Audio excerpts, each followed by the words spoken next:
Bonjour les troisièmes. Bon, enseignement à distance, en plus il fait nuit, ça fait beaucoup, mais c'est pas grave. On va essayer de continuer à travailler ensemble quand même. Je vous propose donc aujourd'hui de faire la suite de notre travail sur les connecteurs logiques. On va travailler à partir de la fiche que je vous avais distribuée ou que je vous avais mise sur Pearl Trees avant qu'on se quitte sur les connecteurs logiques. Donc c'est la suite de notre séance 5. Alors on regarde cette fiche ensemble. En haut de cette fiche, vous avez cette introduction à propos des connecteurs logiques qui rappelle quelque chose qu'on avait dit mais que je vais vous rappeler pour que vous l'ayez bien saisi. On a fait une longue séance 4 sur la vidéo avec le texte de Fred Vargas et on a vu que Fred Vargas utilisait très peu de connecteurs logiques et beaucoup de parataxes, c'est-à-dire que les phrases étaient collées les unes à la suite des autres sans lien logique exprimé. Il était à chaque fois sous-entendu. Il y a 2 fois où elle utilise un lien de concession exprimé avec certes mais ou bien sûr mais la plupart du temps les phrases sont construites avec de la parataxe. On avait bien compris que c'était parce que c'était une vidéo et que donc il y avait des images, de la musique, des sons et que tout ça portait les mots et aidait le spectateur à comprendre les idées et le raisonnement de Fred Vargas sans qu'elle ait besoin d'être plus explicite. Et ces phrases comme ça apparaissaient comme des espèces de flashs qui sont des évidences sans avoir donc besoin de tout expliquer. Le reste du temps, quand on n'est pas en train de faire une vidéo comme celle de Fred Vargas, on a besoin de connecteurs logiques pour que l'interlocuteur arrive à suivre notre fameux raisonnement et qu'il soit convaincu ou persuadé, puisque c'est le but d'un texte argumentatif. Donc lorsque vous rédigez un devoir en français argumentatif, lorsque vous rédigez un travail en histoire géo qui est argumentatif aussi, en sciences, vous l'avez vu aussi avec Monsieur le Cureur, il faut utiliser des connecteurs logiques. Alors, voyons ensemble le tableau qu'il y a sur cette fiche. Le voici. Alors, comme vous le voyez ici dans cette colonne, on voit les différents liens logiques que peuvent exprimer ces connecteurs. On va regarder tout à l'heure en détail. Et ici, on va en profiter pour faire un peu de grammaire, pour réviser un peu la langue, puisque dans les prochaines séances, nous travaillerons sur les propositions.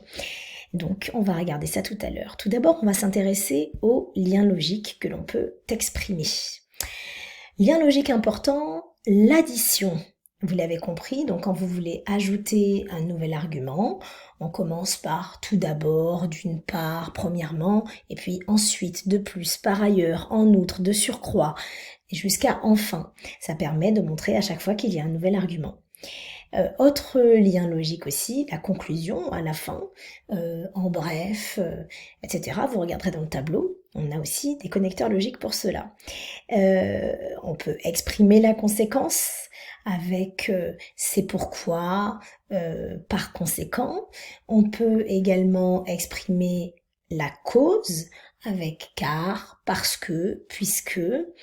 On peut, et ça c'est très important quand on veut nuancer sa pensée, exprimer l'opposition avec cependant, néanmoins, toutefois, ou simplement la concession. On l'a vu ensemble, c'est quand vous êtes un peu d'accord, mais pas complètement. On a également dans ce tableau des connecteurs logiques pour faire des comparaisons et des connecteurs logiques importants aussi quand on argumente pour annoncer un exemple ou pour développer, comme par exemple ainsi, c'est ainsi que, en effet, etc. Voilà pour les liens logiques. Revenons à cette petite fiche pour regarder maintenant l'aspect grammatical. Donc on en profite pour classer ces connecteurs logiques. La première colonne, c'est une colonne qui est facile, que vous connaissez bien, puisque les conjonctions de coordination, vous les connaissez par cœur, les voici, mais, ou, et, donc, or, ni, et car. Les conjonctions de coordination, ce sont des connecteurs qui n'ont pas de fonction grammaticale, ce sont juste des connecteurs simples en fait. Ils sont là pour articuler faire une articulation entre deux mots, entre deux groupes de mots, entre deux phrases, entre deux propositions. Voilà, ce sont juste des liens. Vous les connaissez, facile. Deuxième colonne maintenant, ce sont les conjonctions aussi, mais cette fois-ci de subordination. C'est-à-dire que cette fois-ci, ce ne sont pas juste des petits liens, mais ils créent un rapport de dépendance. Souvenez-vous, subordination, on a ordination qui veut dire l'ordre, et sub en latin qui veut dire dessous. Ça veut dire qu'il y a une des parties de la phrase qui va être moins importante que l'autre. Ces conjonctions de subordination, vous devez connaître par cœur cette petite liste qui apparaît, que, quand, si, comme, lorsque, quoique. Et en fait, pour tout le reste, regardez, je vous l'ai mis en gros, c'est tout ce qui contient que. Donc par exemple, parce que, tandis que, de sorte que, puisque, étant donné que, je crois que le puisque est caché. Bref, dès que vous voyez que, vous vous dites que ce n'est pas la liste conjonction de coordination, mais que c'est la liste conjonction de subordination, plus ceux-là que je vous ai mis au début avec le si, le quand, etc., qui permettent un lien de subordination. Troisième colonne, alors là, on vous a écrit adverbe et locution adverbiale et autres. Ça veut dire en fait en gros que c'est tout le reste. Ah, j'en profite pour vous dire ce que veut dire locution, parce que c'est écrit par deux fois. Quand j'ai écrit locution, quand on a écrit locution, ça voulait dire un groupe de mots, pas un seul mot, mais un groupe de mots. Donc adverbe et locution adverbiale, bah, c'est tout le reste. À savoir, par exemple, tout d'abord, de surcroît, ainsi, cependant, en effet.